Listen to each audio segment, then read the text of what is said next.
அரசு போட்டித் தேர்வு மாணவர்களுக்கு எனது நெஞ்சார்ந்த வணக்கங்கள். இன்னைக்கு நம்ம மத்திய அரசு நிதித்துறை அமைச்சர் திருமதி நிர்மலா சீதாராமன் அவர்கள் 2026க்கான பட்ஜெட் தாக்குதல் மசோதா இன்னைக்கு தாக்குதல் பண்ணியிருக்கிறாங்க. அதில் சில முக்கியமான தகவல் என்னன்னு பார்த்துருவோமா?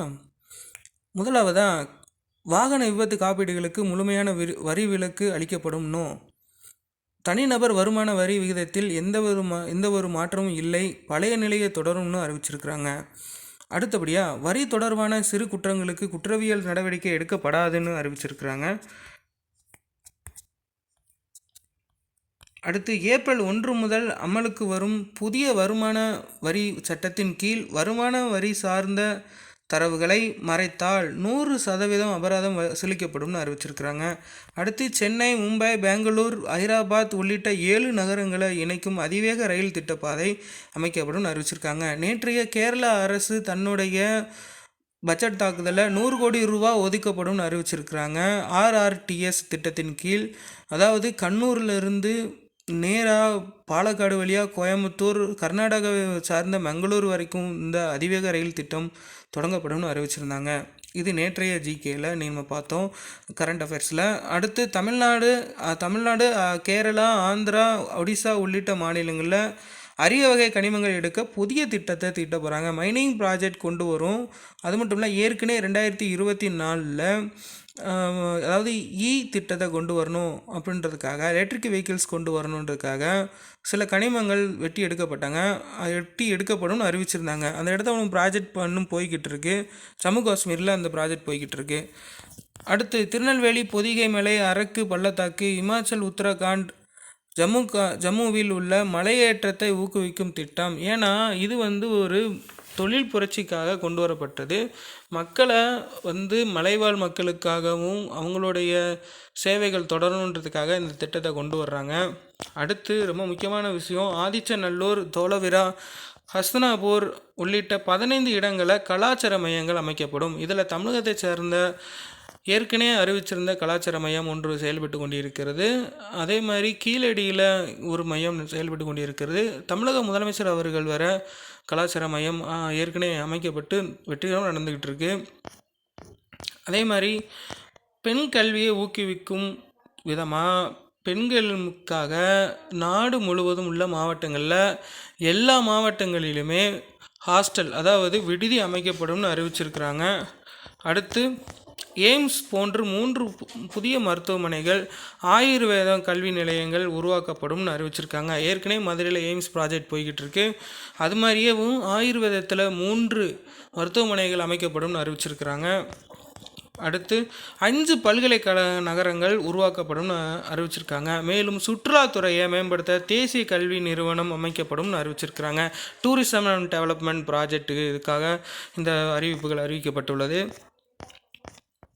அரிய வகை நோய்க்கான மருந்துகள், புற்றுநோய்கள் சிகிச்சைக்கான 17 வகையான மருந்துகள் மீதான சுங்க வரி முறையை நீக்கம் என்று அறிவிக்கப்பட்டுள்ளது. ஏன்னா இப்போது பெரும்பாலும் கேன்சர், 2வது ஜெனட்டிக் ரிலேட்டடான நிறையா டிசீஸ் பரவிக்கிட்டே இருக்குது. அதுக்கான மருந்துகள் நம்ம நாட்டிலே இறக்குமதி பண்ணுறாங்க. நம்ம வேறு நாட்டிலேருந்து ஏற்றுமதி பண்ணிக்கிட்டு இருக்கிறோம். அதனால் 17% வரிகளை குறைக்கின்ற பட்சத்தில் ஏழை மக்களுக்கு சென்றடைகின்றதுக்காக இந்த வரியை நீக்கியிருக்கிறாங்க. இது ஒரு வரவேற்கத்தக்க ஒரு வரியாக ஒரு அறிவிப்பாக நினைக்கிறோம்.